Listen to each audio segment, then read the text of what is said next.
Welcome to today's episode of the Robust Woman podcast, where it is my goal to help unfulfilled and skeptical women become the robust woman.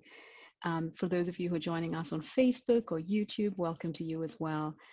Today, I'm beyond excited. I have Azita Alavi from the Bay Area, from the Silicon Valley, joining us.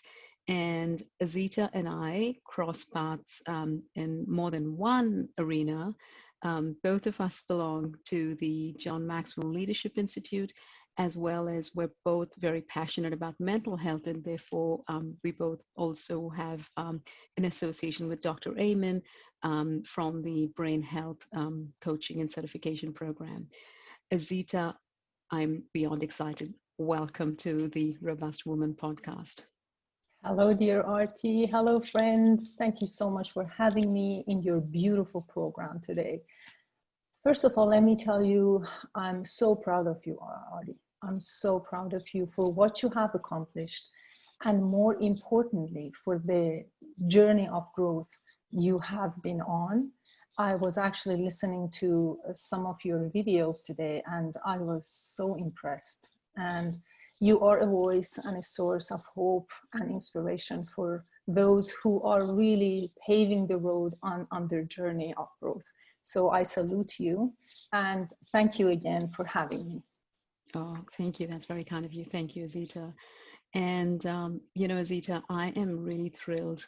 You've made time for us and you have a very impressive bio. So I don't want to, I don't want to be reading out of something. I really want you to share those pieces of yourself that you want the audience to know about you. And I really want to learn more about you as well. So tell us something about you and maybe a little bit about your journey thus far. Thank you so much. Yes, I think I will focus on what the journey that I have been on, like yours, my growth journey, rather than my really official bio, because doesn't really matter what labels we have and who we are. I mean, what kind of positions we are occupying. What matters is what we learned through this journey of growth. So my path to personal development really started about 10, 11 years ago. Mm-hmm.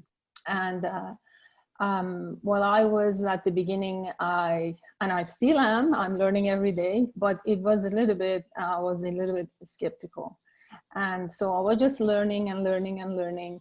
And there comes a day that everything just clicks for you. And that day for me was in 2011, when I attended a seminar called You Can Do It. It was in Vancouver. And so Wayne Dyer was one of the speakers. We had Bruce Lipton, Marianne Williamson, Craig Braden. So all my mentors today. So that was basically the first step. And that day, I think something changed in me. When I was coming back from the first day of the seminar, I was in awe. Like, I was thinking about everything I learned on that day. And some of it was like jaw-dropping for me, especially Bruce Lipton.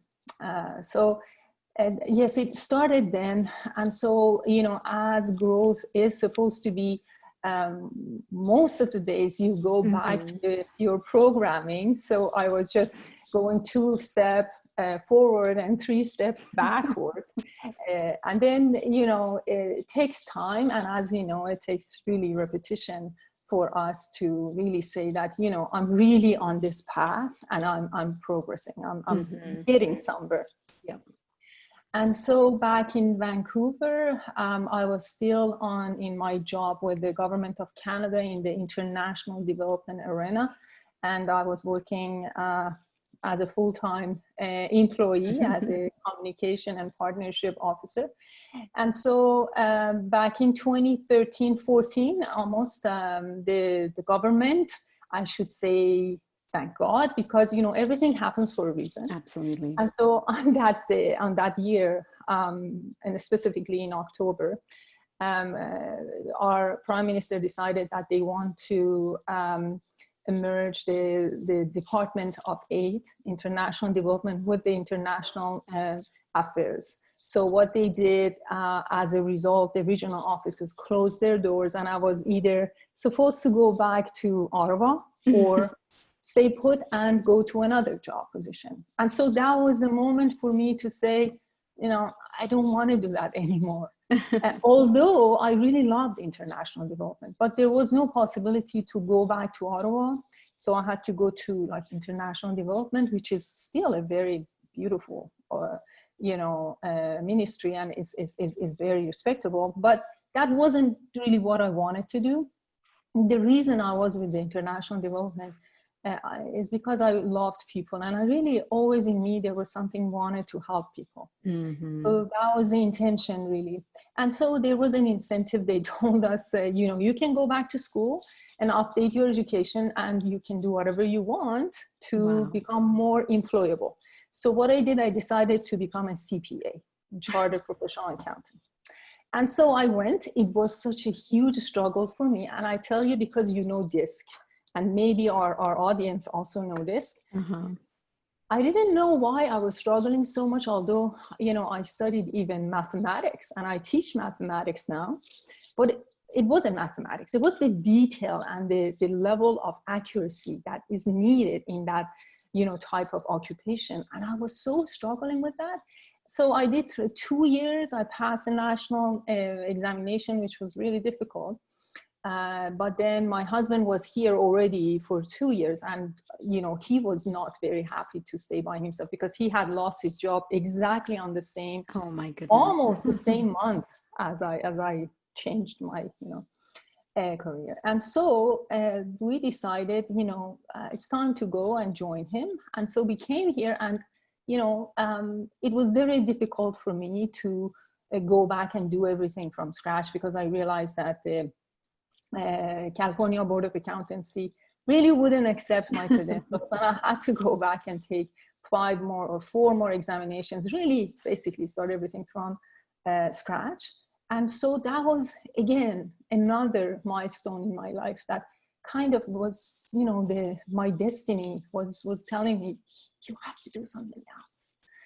It's time for you to look into what you really want to do, what you really love to do. And the only course that I really loved in that CPA program was the leadership course. Mm-hmm. The management. It was basically helping organizations, give them directions and help them to understand. And it was basically about leadership and, again, helping. So, that was also, I thought about it a lot and say, that's what I really love to do. Why shouldn't I do what I love to do? And I've been doing it very casually with friends and, for a long time. Why my friends would come to me and say, okay, I have this problem, and I would really coach them, but I didn't know it was called coaching. And there is a career like that you can actually help people officially.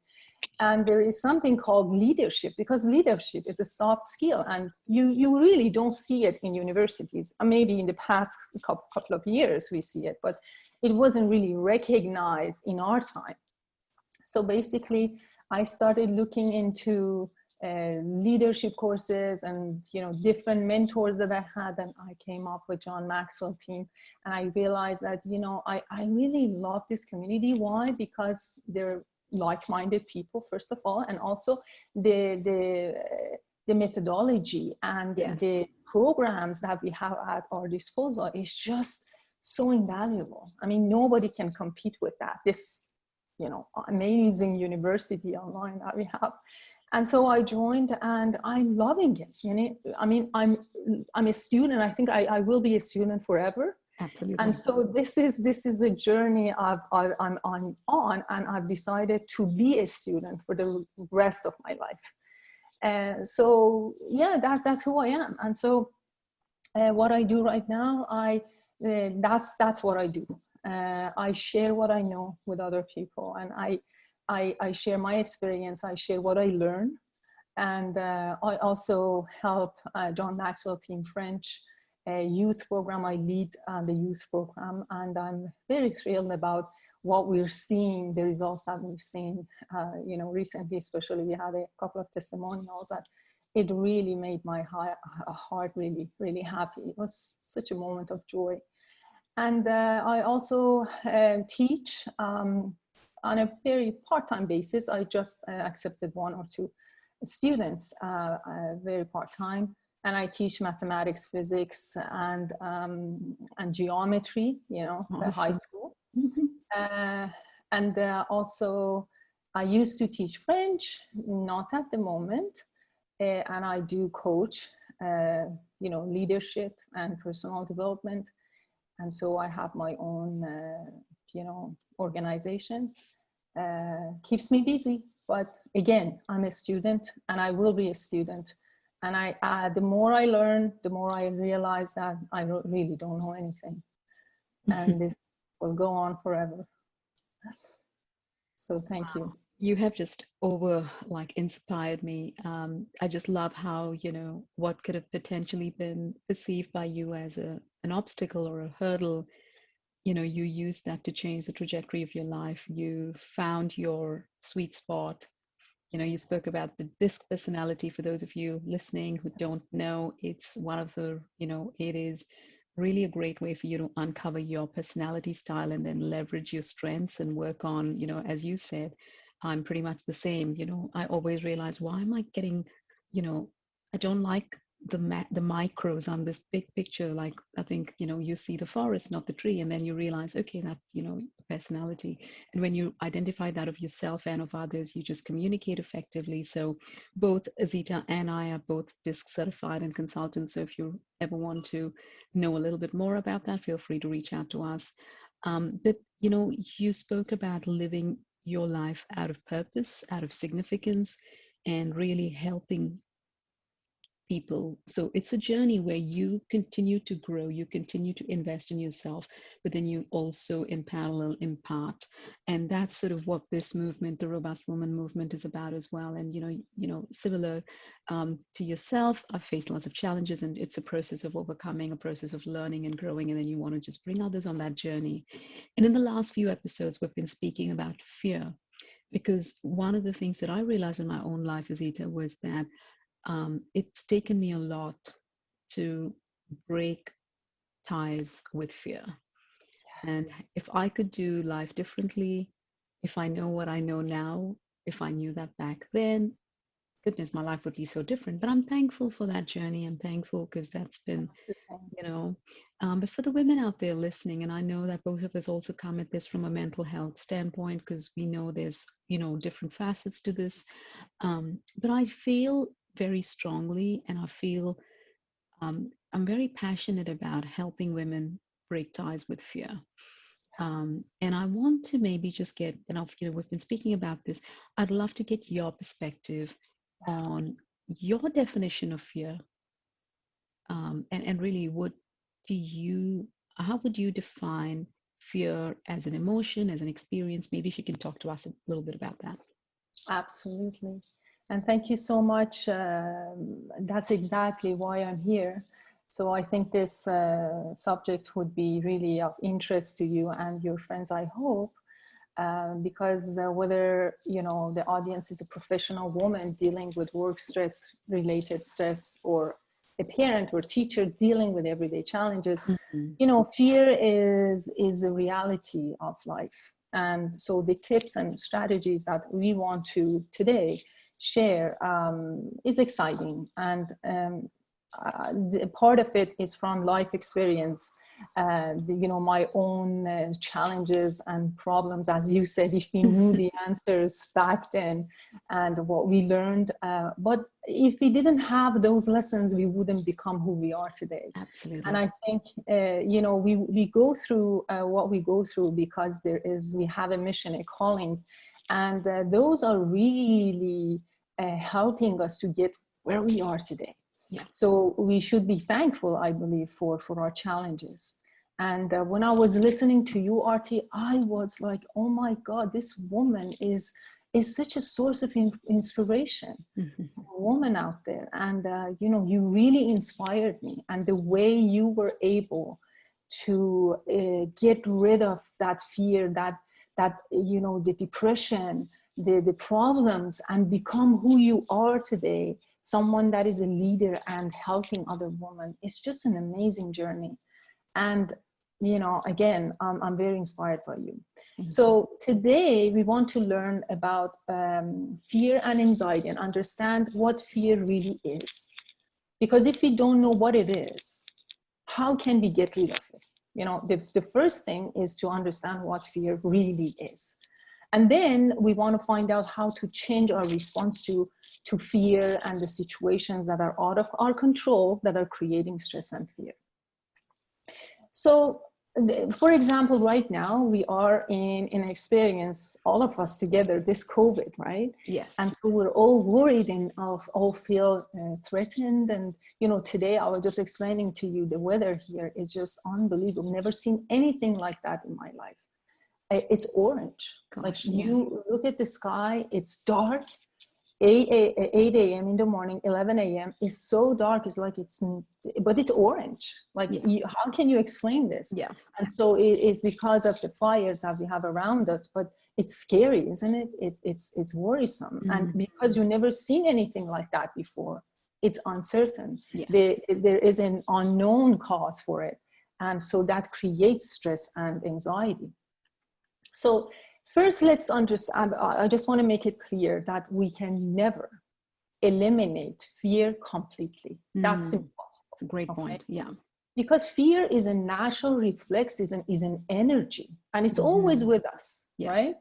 And whether we want it or not, it's going to be with us, and it's coming to us all the time. So we cannot live fearless. That's impossible. I hear some people say, get rid of fear. That's not possible, because that's a sort of energy that will be triggered every time there is an unknown coming to our life that is out of our control.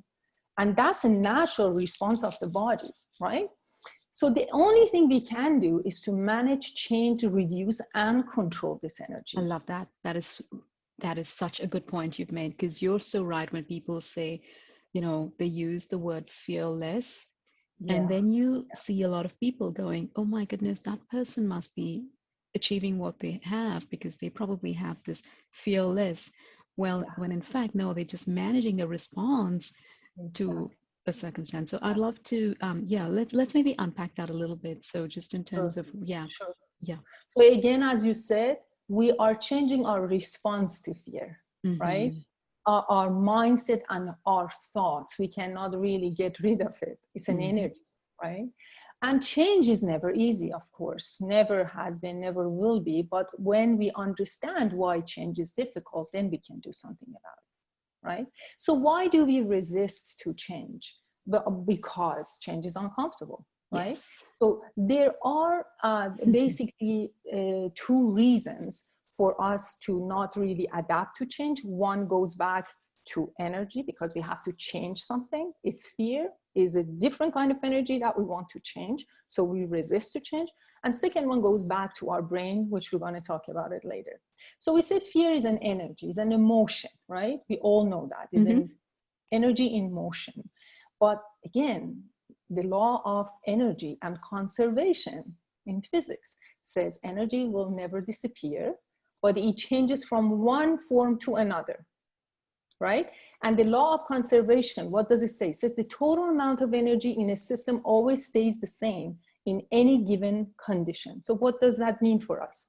That means when we have fear, we have a form of energy that will not disappear, right? But we can be changed to another form.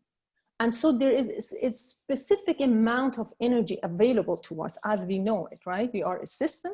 We have a specific amount of energy available to us at any given time. So the more fear we have in us, the less we will have other forms of energies that we hope to have, like courage, like hope, like happiness.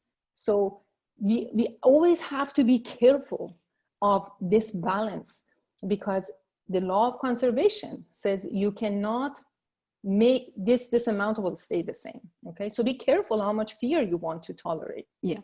So therefore, it's very vital for us to know how to reduce the energy of fear, change it to another form of energy, so we won't be consumed by it, and so we can have more room for other types of energy that we want. Okay, so when we're scared, we have two ways to deal with this fear. One, we can recognize we have the fear and work with it to release it and reduce it and transform it. And the other one, some people do it. They just keep it and try to hide from it, right? They don't deal with the source. They just keep it.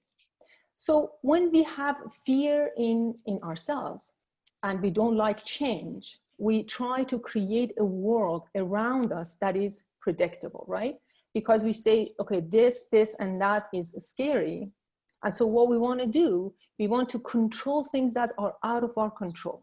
Yes. We want to control everything. So what are we doing? We want to create a world that is known to us and don't stimulate our fears, right?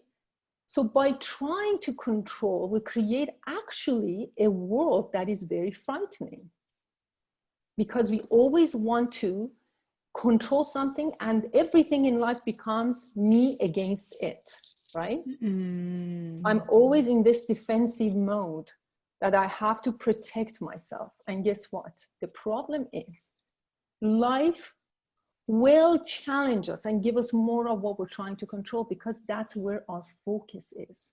Yes. Where our focus goes, our energy grows, right? You know that. So Yeah. when we're scared of something, because there is a part of us inside of us that's not okay with something and with ourselves, with that thing, and that means there is a blocked energy there. So controlling and resisting this energy will only create more of it and create more problems of the same nature, right? We also know about the law of vibration and law of attraction, which we don't want to, talk about it here, but that's another reality. Yes. So fear is caused by blockage in the flow of our energy, right? And when our energy is blocked, it really cannot feed our heart. Yes. And our heart becomes weak and it becomes susceptible to lower vibrations. Yes. And what is the lower vibration? One of the lowest vibrations is fear. Yeah. Right? Yeah. And fear is the cause of all problems, is the root cause of prejudices, anger, jealousy, other negative emotions. Really, lack of love is fear, right? Yeah.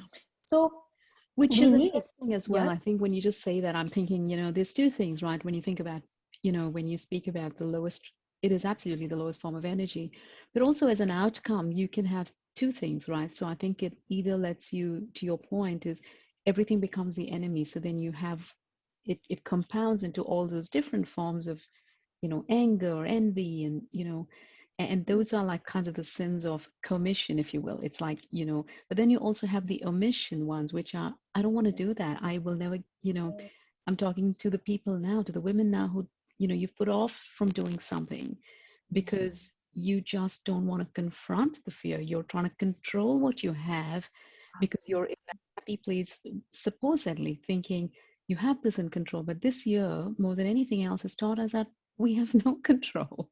We have no control even of our routine. So yeah, I think that's just to unpack that, what are some of the, you spoke about the, envy and anger and all of that, but what are some of the things that we don't ever do because of fear? What are the things we don't ever do because of fear? So like, I'm talking to women who, like you confronted your challenge and you've used that as a trajectory to find your calling. But you were put in that place where you had to confront your change, manage your response, and then you leverage that opportunity as a springboard to be who you are today. So I'm really wanting to speak to the women who find themselves in situations or circumstances where they are confronted. What would you advise them in terms of overcoming and responding? Absolutely. So I'm just going to explain how to deal with this blockage now, because that's all it is. It goes back something really deep. And once we recognize that blockage, and once we understand how we can change and release by understanding what's going on there, this is going to dissipate. And it's not going to disappear, but it's going to change to another form of energy. So I just want to now focus on this part. Sure. So we need to remove this blockage of energy, okay? So by keeping our heart open, we have to keep our heart open. This is really very important. what we have a heart that is smarter than our brain. Mhm. But if we close our heart and don't, I mean, our best strategy is to keep this heart at all times open and never closing it, right? We need to let go of the stuff that wants to affect us negatively. So we can all, for example, tell what are the negative stuff. We know what's good and what's bad. So that's not something that we have to learn. So we can feel it when we're, for example, scared, anxious, or stressed. There is an underlying cause and something that needs to be released. That, you know, the stress and is not the problem. The problem is something else here, is deep. So we need to stay aware and centered and watch ourselves, watch the feeling, but not be the feeling. That's the key. Wow.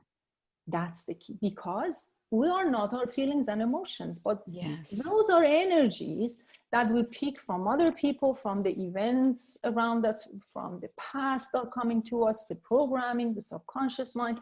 There are things that are triggered from past events, for example, and they are rooted deeply in us. Okay, so we're not our emotions, our feelings. So the main thing is really to stay in the conscious seat in the mind, and really let these emotions emerge, but let them pass through us. And we need to let go right away. Like, this is the trick. Don't keep them, release them. As they emerge, they are ready to be released. So release them. We should not keep them, because that's going to make it much more difficult if we keep them. Because then, you know, as you know, by repetition, the feeling and that emotion can become a yes in the conscious mind, and then it's not going to go easily. Okay, so if we don't let go, they will get the best of us, for example, and really is going to disturb us, right? So our energy flow would block, and that's a vicious cycle, because it's not going to ever end. As really every emotion triggers another emotion, and that can go on and on and on. So we can make bad decisions, right? As a result of this fear, under the influence of that fear that's residing deep in us and create a mess in our life. So one blockage can hit another, and then there can cause another blockage, and then will emerge into misery, emerge into depression and other forms. So we just have to be conscious of the energy flowing through us and be an observer and stay in the conscious seat, not go with the emotion. Let go of fear when we feel it. Let go of shame when we feel it, right? And all of these remnants of the block energy that need to be released should be released as we feel them. This is really important. So that's the way to open blockages, let go of that blockage, of that energy, that remnant of energy that came from an experience, from somebody else. That's the way. So stay in the conscious seat and never go with that emotion. Don't let it disturb you. Let it go. And so as we do this, that, just trying to play that out. So if I was, so I'm just trying to think about the application of that.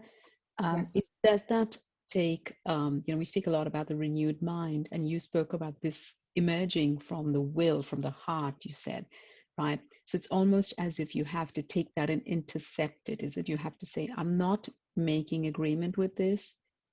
It's there, but I'm not partnering with that. Will that be the, yeah. Absolutely, absolutely. So recognize that this is an energy, right? It's flowing through you, but it's not you. It's not you. It's just not something that is coming to you, and you decide what to do with it. It's your choice.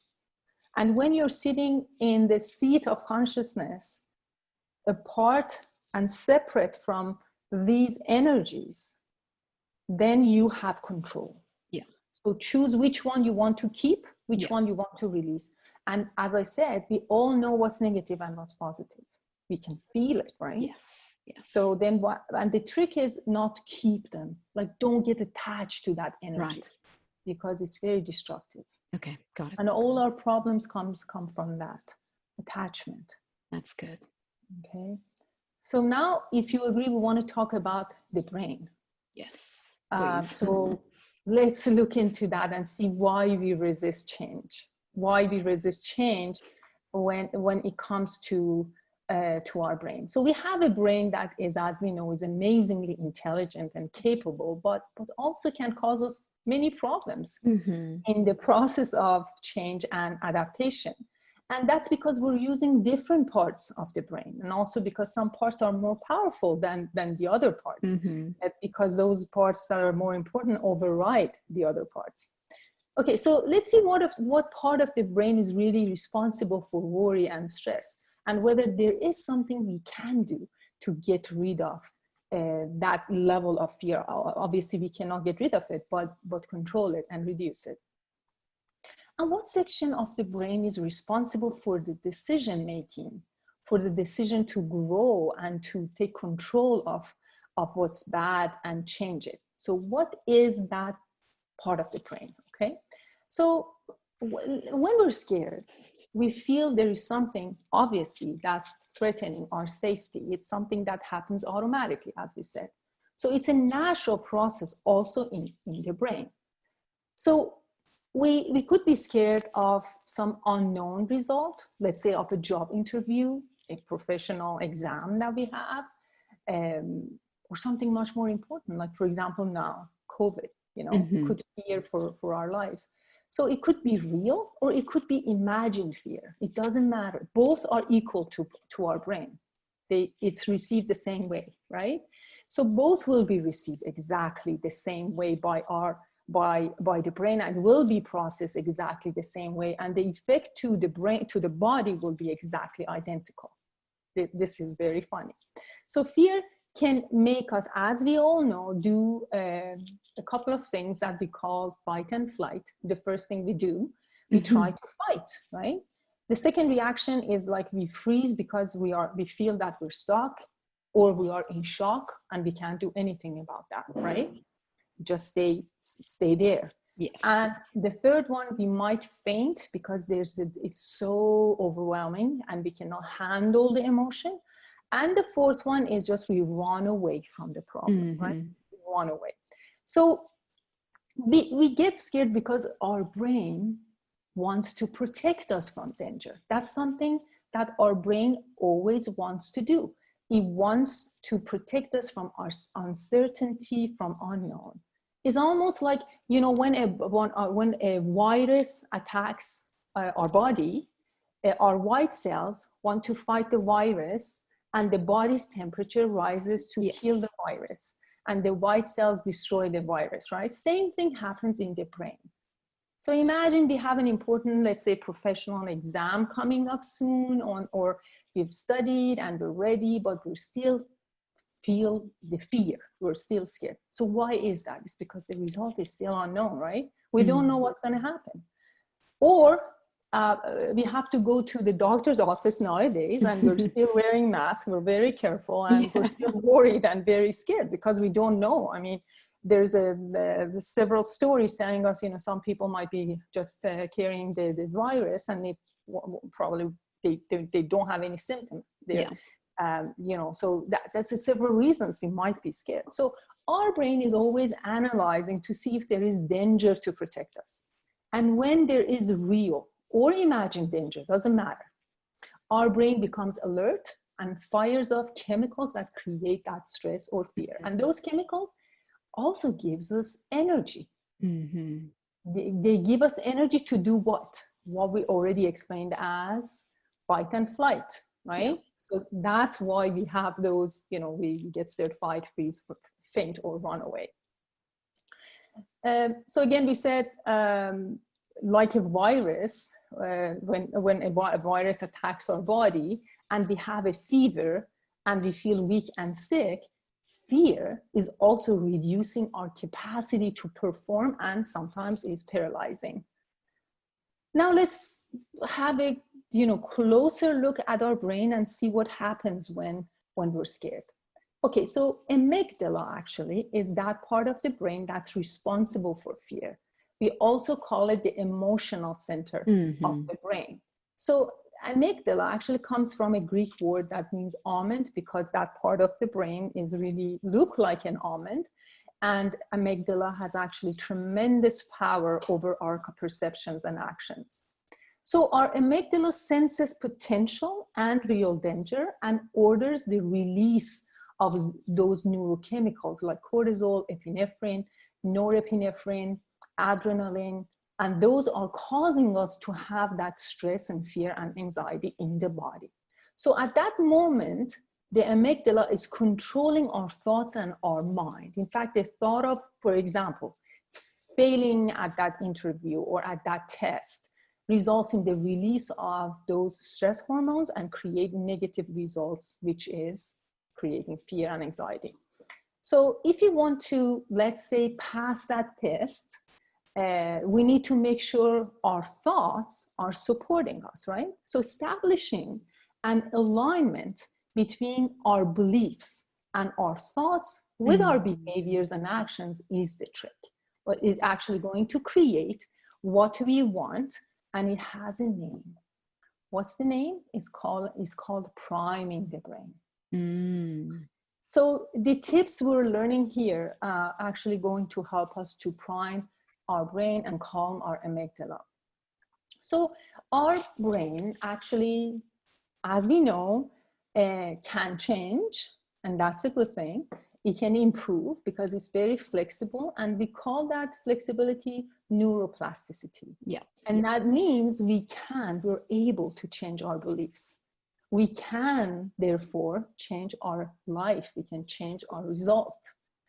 And that means our brain can give us also unlimited potential, the potential that we want to achieve anything in life. That's why we say potential is unlimited. Yeah. Because of the power that we have. And our amazing brain only weighs about 3 kilograms, just 3 kilograms. And it's made of 100 billion neurons and 100 billion actually brain cells. So, and it's actually important to say that like everything else, evolution is very important to actually be truth to be told. Our brain wasn't always like this. Yeah. It wasn't like this complicated. It has evolved over the years because the primitive people had only the reptilian brain, which was responsible to keep them safe and fight. When they were facing an animal, how to keep themselves safe and run away. And later the human brain evolved into a mammalian brain, which at that point allowed them to control their emotions, right? And finally, in the last millennia, a new part of the brain was developed, which we call it the frontal lobe, or the decision-making part of the brain, okay? The frontal lobe really is the CEO of the brain and is responsible for focus, concentration, decision-making, and allow us to think and believe in a certain manner.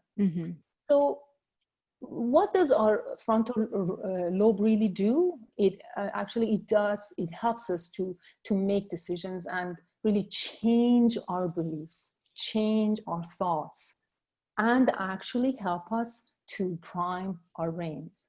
So we can prime our brain when we change our thoughts. That's basically it. Absolutely. And we choose thoughts that are supportive of what we want to do. That's called priming the brain.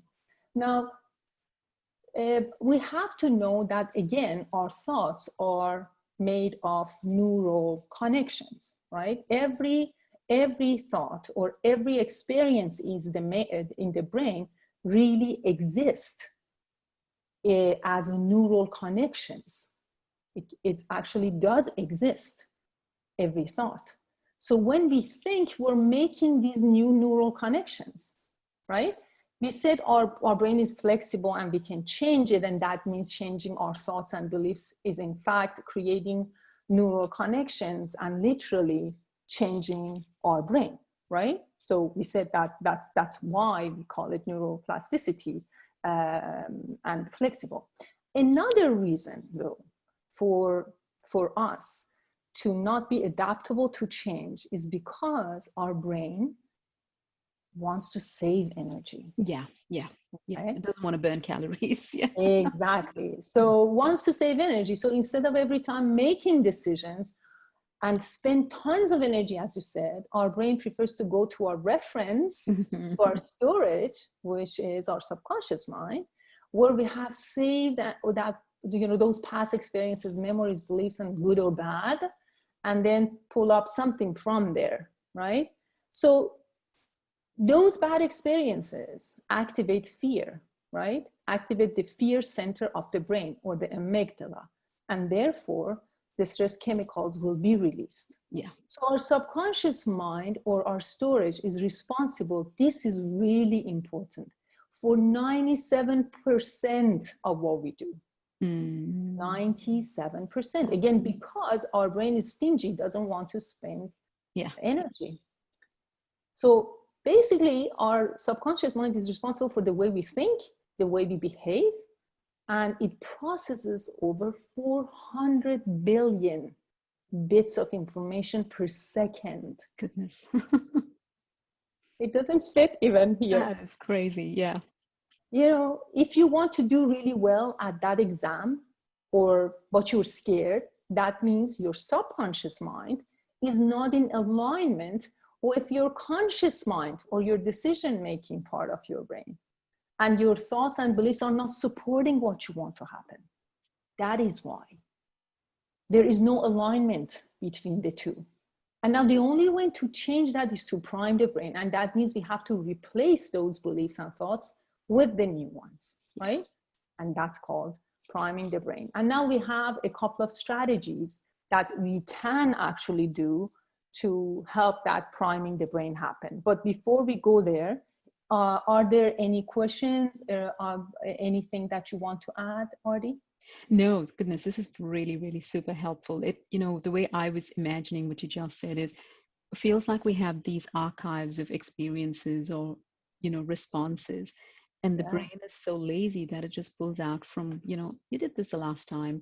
This is how you responded the last time. So let's just pull it out of the archives. You don't have to process a new thought. Absolutely. You don't have to, burn or waste calories when you've already done it. And, and obviously the reason your results are where they are is because you've applied that. And then if you keep applying the same thing over and over again, where are your results going to be? So yes, I'm really keen to understand and apply this myself. So talk to us about the priming. Absolutely. And as to your point, is like having a cookbook, and you always cook from the same cookbook, right? The same recipes. Is the same thing. The results going to be always the same. So the first thing we can do, as we all know it, is to be positive, right? What does that mean? It's very funny, actually, when we intentionally observe our self-talk. Most of the time, our self-talk is negative. We usually talk or think about the stuff that we don't want to happen, instead of the things that we want to happen. So we have to be intentionally observe that, monitor that, make sure that we're not thinking about the things we don't want, rather think about the things we want. And the best way to do that is to start writing our thoughts. Like every time you have a negative thought, I want you to start writing it. And then right there, change it into positive. That's very, very helpful, because it becomes something that is unconscious, becomes conscious, right? And then next time I want to think that way, I'm thinking, oh, that's a negative thought again. Let me write it down and let me intentionally change it into a positive thought. So as an example, for someone who keeps telling themselves, I can never be good at presentations. Absolutely. As an example, right? Because let's say they're scared, it becomes a belief, and then it drives your behavior. So then what they're going to do is they're going to journal, they're going to write it down and say, exactly, that's my default I'm thought. not scared. Yes, for example, I'm scared of public speaking. And then obviously this is something that comes unintentionally. You don't want to be scared, but that's what you're telling yourself. Right? You don't want that, but you want to change it, but you are doing the opposite. You're telling your brain that you are scared. So therefore, right away change it into, I'm confident and courageous and I can do it. Awesome. Even if I can't do the best, I will do the best I can now, and I get better, Yeah. you know? Perfect. So just change it right away. Okay. So what we're doing here, we're really priming our brain. We're choosing a new thought and we're giving it to our subconscious mind and saying, here's the new belief. Get this. Next time you're going to think about this, not about that. Yeah. We're doing it intentionally, sorry. And so now your recipe is changing. And as you do this often and often, let's say they say usually 66 days to 90 days, that because those all the neurons are not being fed by you, they will basically starve. Yeah. Then so you have created a new neural connection, and then you feed that. So every time you feed it, you trigger. It actually is like you give it some light. It actually they have shown that when you are thinking about something, it triggers in that area more neural connections. As a result, that becomes stronger and stronger and stronger, right? In that area, you see a light. So therefore, that's how you can change that thought gradually. But the first step is to start writing it. Start writing it and changing it intentionally. Because when we think about this again and again and again, that thought and new belief will support later on our behavior and our actions. So if I feel scared, for example, I'm scared of public speaking, I'm going to change that thought and I'm going to repeat it with new supporting thought over and over again about my ability and about my talent in public speaking, and about the fact that as I'm doing it more often, I'll be less scared, I will be, more skillful, and I will, this becomes a new belief. And then it will support you then to act differently and get different results. Yeah. That's what we want. Yeah. So next time when you're stressed about doing something, write a few of your own negative thoughts and change them into positive and repeat them over and over until you believe them, because it will happen. You believe it. Yeah, that's an important part as well. When you do that, it's got to be something that you are buying into and you're believing, because it can't just become another exercise that you're just doing. It has to be something that you're believing in that process, right? Because it's not something that it's not a genie in a bottle where you just keep writing and it's going to work. So that's something we need to, Exactly. So the next one would be relaxing the mind and body, really, because when we're frustrated and stressed, we need to interrupt the pattern of our thought and distract our mind to something else, even momentarily. What do I mean by that? I mean, that interruption is like a reset button, and that changes the pattern of the negative thought right then, right? So how do we do it? Again, we're going to choose a positive thought, right? So what we do at that moment, let's say we are stressed and there is, we feel it in our body. So there are ways to change that pattern. I would suggest you do some physical activity like jogging, like walking, yoga, because all of those things, what's going to happen, they're going to bring more oxygen to the brain, right, and muscles, and they calm the amygdala, which is the emotional center of the brain. And then when amygdala calms down, then the fear goes away. Subsides. Okay. Really. Okay. So just interrupt that in negativity, that thought, that feeling in the body, with doing something good that makes you feel good. And so it works as a reset button. Again, the intention is to bring oxygen, more oxygen. And then we talk about more strategies that give you more oxygen as well. So the third one, which is really my favorite and I love it, is visualization. Because in visualization, we're really creating new thought patterns or new neural connections in the brain. In fact, we're creating memory in the future, right? Paul Martinelli often talks about creating memory in the future. Yeah. So we're creating new neural connections in the brain by imagining what we really want to happen. Mm-hmm. But the trick is we should not only see and imagine these pictures, but we should feel the emotions. Yes. That's really important. All that comes with it. The experience should be like we really experiencing it in the reality. So we're doing it with what part of the brain? We're doing it with the conscious mind, because it's very intentional, right? Mm-hmm. We're tricking the brain to feel that this is really happening, mm-hmm. right?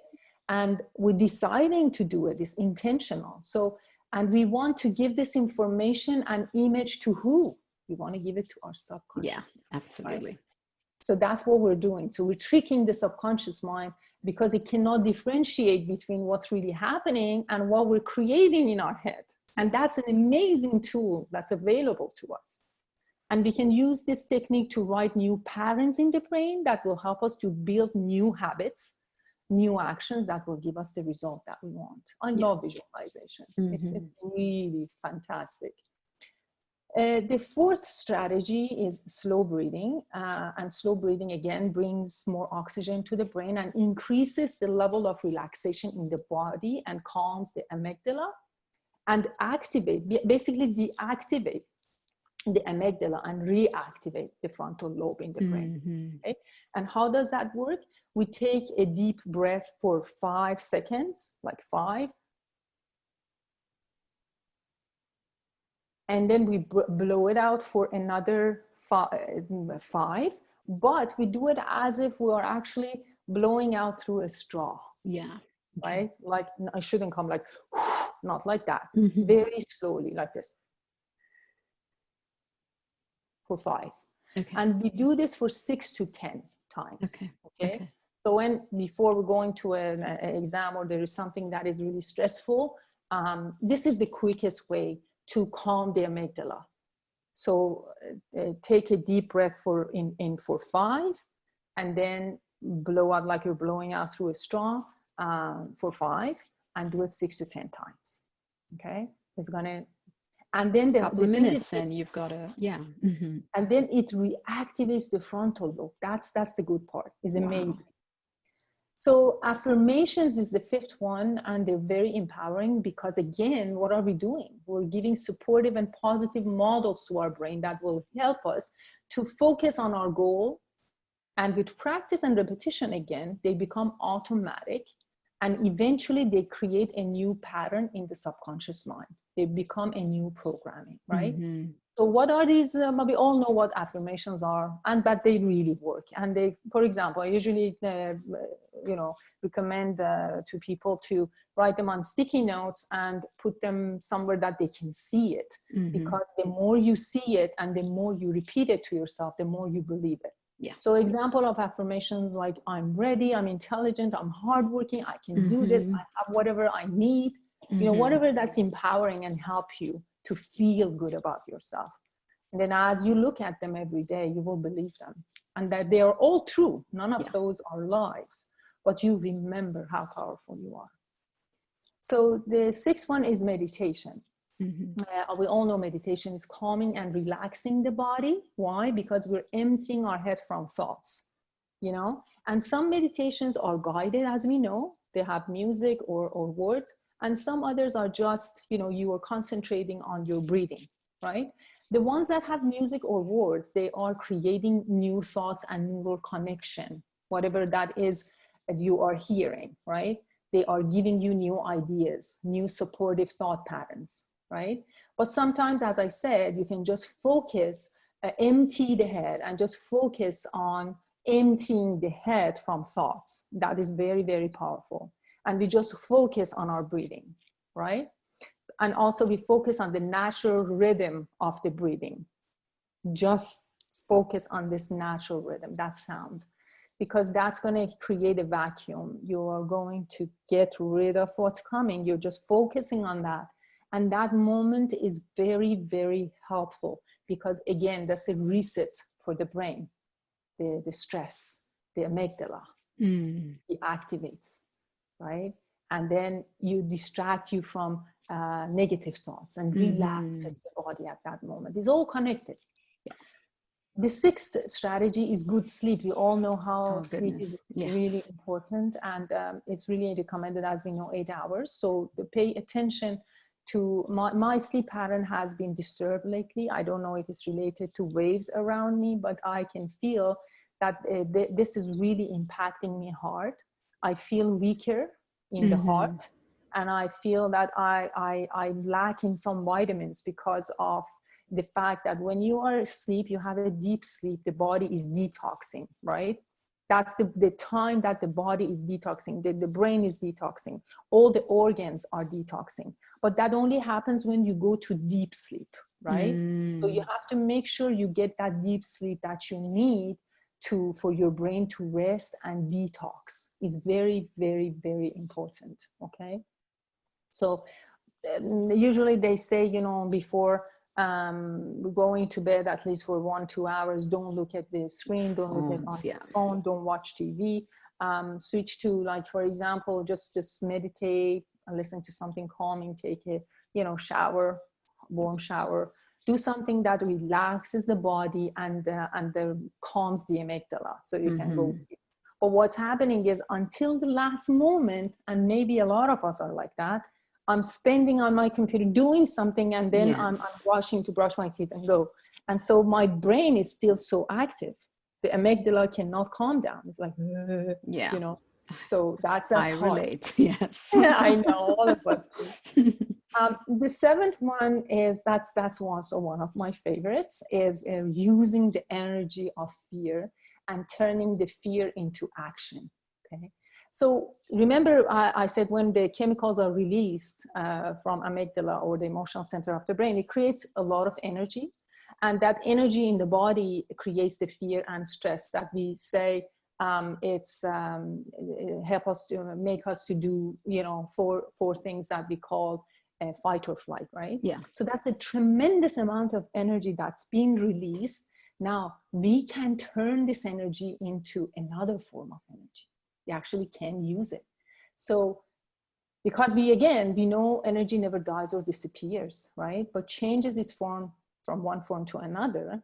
And so we can change the energy of fear, changing it to another form, and create action.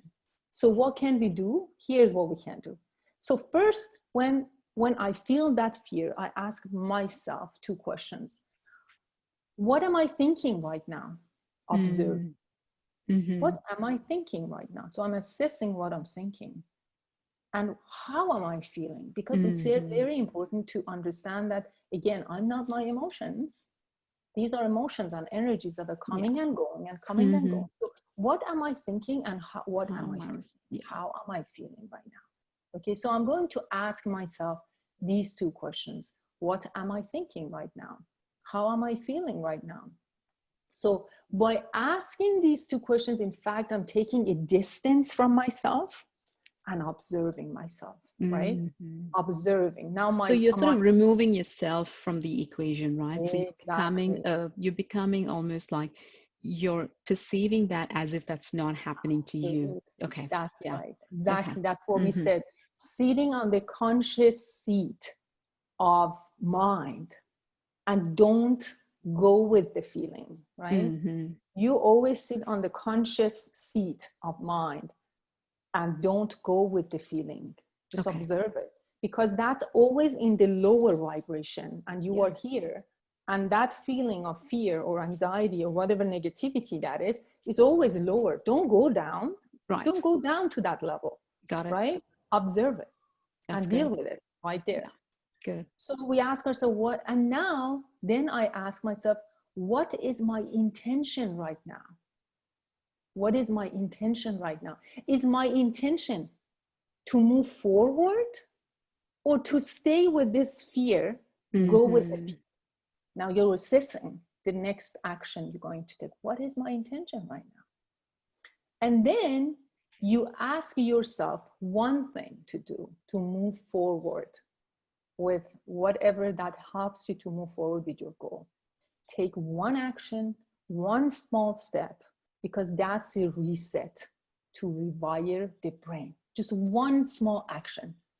Just don't stay in inaction, but do something, whatever, just one small step, one push that helps you in the direction that you want. Because that one small step forward is, let's say you're scared of public speaking, right? Deciding that you're going to do it anyways, even if you're not ready. I mean, I'm going now to, in this moment, I'm scared, but I'm going to practice one more time, right? So taking action that's directly opposite, that is in the opposite emotion of fear. Exactly, because that's only when you can neutralize that fear. Yeah, that's good. So that's what you want to do, right?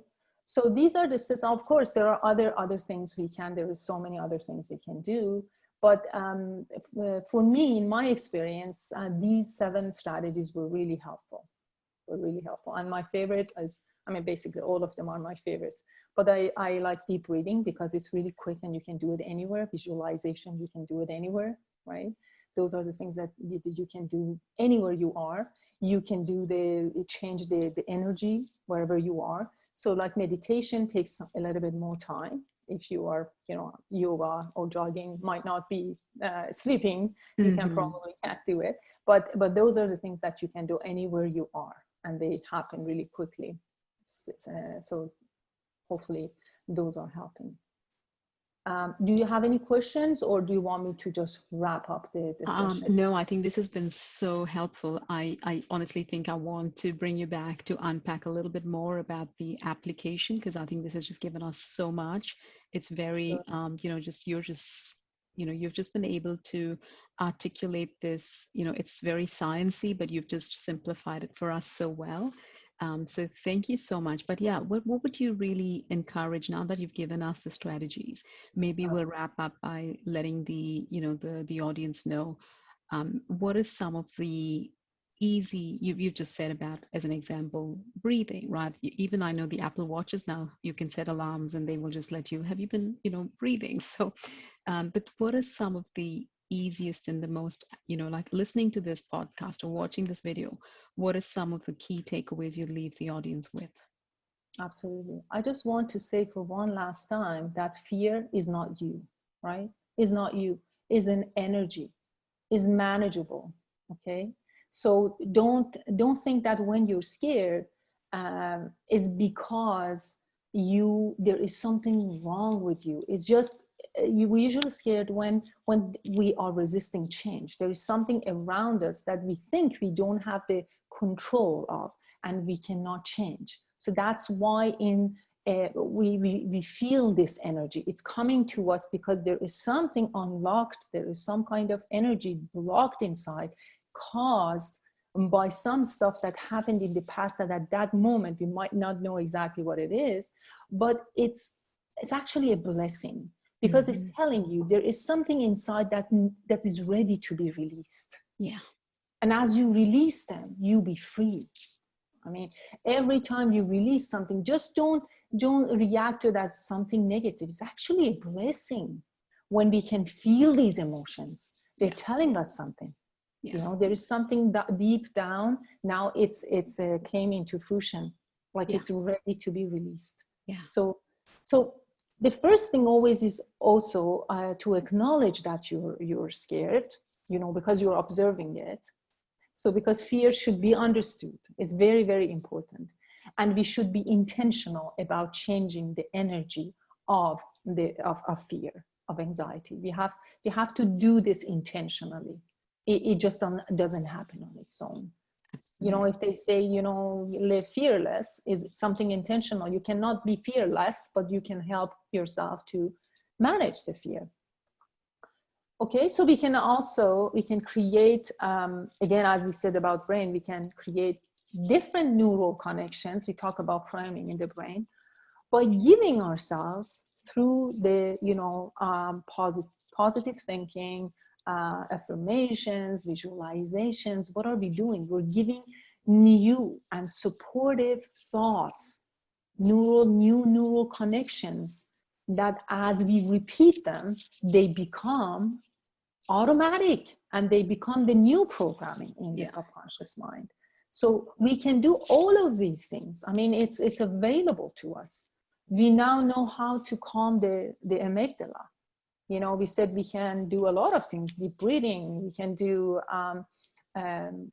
positive thinking, we can change our thoughts. All of these things are meditation, jogging. All of these things are bringing oxygen to the brain and to the amygdala and deactivate the amygdala, right? And then reactivate the frontal lobe. So we can do all of these things. There are many ways to calm the amygdala and change the energy of fear to other forms very quickly, okay? So yeah, I just want to say all those strategies are really available to us. It's just a matter of really practicing them. Mm-hmm. And as we do it, we get better at doing them, and they become automatic, and they become really part of our subconscious mind. And again, because we said the brain wants to save energy, we don't need to decide to do it every time, but it's just going to happen. Yeah, it becomes part of the programming, and we will do it. Awesome. This has been so just so valuable. You've just given us so much. I want to really thank you. I know you are a person who has so much on your plate, but you've made the time. Just wanted to say, we'll put some notes as well, just to help, maybe people who want to just print something and take it out. I'll try to provide some notes, but also know that both Azita and I are, we're here to coach or help women. If you're in need, reach out. We'll put our, profiles as well in the comment section. Feel free to reach out to us, engage with us, and share this podcast, share the links with your networks. We really are passionate about helping you. For the women I've been speaking to about fear, one thing that Azita said that I really want to leave you with is you don't allow fear to become your identity. I think that's key to women because we struggle with a lot of identity issues. And I think I love that you said, it is not, you have to separate yourself. You're not part of the equation. So don't identify with it. But know that you can't live fearless. You can manage it. But I think it's key to make sure that you're not embracing that as part of your identity. So with that, we're going to sign off for today. But Azita, I would love to have you again on the show, and then we can, just unpack a little bit more about, just more of the application strategies, if that's okay. Absolutely. I would love to. And I also love to direct our great audience to a website that I have. Maybe that would be helpful for people, because that's designed for women, as you also mentioned. I think in the post that you put, it's called Her Sacred Sanctuary. So it's www.hersacredsanctuary.net. So that I think those blogs and those I even have recipes for people, because I'm vegan. Awesome. So, I'm sharing my heart, really. That's why I call it Her Sacred Sanctuary. Really, I'm opening my heart and sharing it with other women. I hope that would be also helpful for our friends. Awesome. So it's hersacredsanctuary.net. We'll add that as well to the comments. But again, thanks so much, Azita. Thank you, all the listeners, stay safe and, stay connected with us. Thank you. Thank you so much for having me today again. Thanks, I really Azita. Thank you so much.